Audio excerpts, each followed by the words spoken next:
Last October, the president declared the opioid epidemic a nationwide public health emergency. Today, to follow up, he held a summit with families and individuals directly impacted by opioid addiction. The crisis has disproportionately impacted rural America. Some of you have gone through a lot. Many of you in this room have gone through a lot, more than anyone can imagine. We're with you 100%. We're fighting for you, and we're going to win. We're going to win. Joining me now to discuss, Dr. Marc Siegel, a Fox News medical contributor. All right, Doctor, there's some skeptics out there, but what did you make of what we've heard from the administration about their plans to get a handle on this? Well, today they were talking a lot about one of the tiers. It's a multi-tiered approach. And today, Shannon, they were talking about pharmaceutical companies, the drug companies. And the president said he's going to get the federal government involved in going after them, literally getting involved in the lawsuits. Jeff Sessions said that he was going to come out with a statement of interest, meaning that the feds are going to back the lawsuits that are currently going on, which are in the hundreds. And they're likely to lead to billions of dollars in settlements because the drug companies, and I can tell you this as a practicing physician, misled doctors for generations, talking about how something like pseudo-addiction, you know, you're not really addicted to that drug, you just need more of it. Or OxyContin, you know, you need to let that get you through a smooth night, was the way they advertised it. Have to take it twice a day to always have some of it on board. Or fentanyl, when it came out, Shannon, it was supposed to be just for cancer patients to ease the last few days, but it was marketed then to larger and larger groups. And you know what happens now?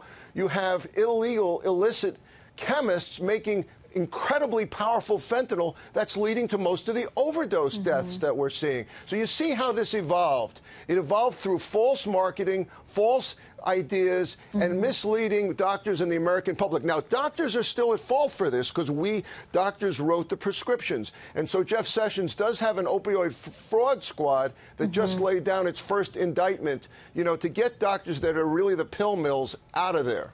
Yeah, and I know that, as you mentioned, there was a lot of whining and dining, a lot of marketing, and doctors were told a lot of things, and then, of course, passed these on to their patients, in most cases thinking they were doing a good thing, the right thing, not really knowing the addictive nature of some of these drugs. I know that at least one of the major companies, I think the manufacturer of OxyContin, has decided they're slashing their marketing staff. They're not going to be actively out there pushing this anymore. What else do you think we may see from the industry? Because with these lawsuits and now with the administration getting involved, not directly in the lawsuits, but statement of supporting what's going on there. What do you think we'll see from the companies? Do you think they settle quick and high? Where do we go? Shannon, those are some great points. With Purdue, the company you're talking about with OxyContin, they pulled off their entire sales force, are no longer going to be marketing doctors. Great. I'm really happy to see that. And I think that the drug companies and distributors are panicking now, and there's a cloud over this, and I think that we're going to see less and less of this. Less and less of this overuse. It's not that no one ever needs opioids. It's that 250 million prescriptions are written every year, which is a disgrace. And I want to say it's not entirely the drug manufacturer's fault. Physicians are the ones that prescribe these things. And we have to ask ourselves as doctors, what are we treating here? Are we treating a muscle spasm? Do we know even where the pain is coming from? Because we were taught that pain is the fifth vital sign, that we always have to address it, but we need the right tools to address it. And sometimes we're too quick to do that. Instead, medical schools are now teaching about addiction, which is really going to help. I think that we're starting to move in the right direction here, and I think that the president is serious about this. He lost a brother to alcoholism.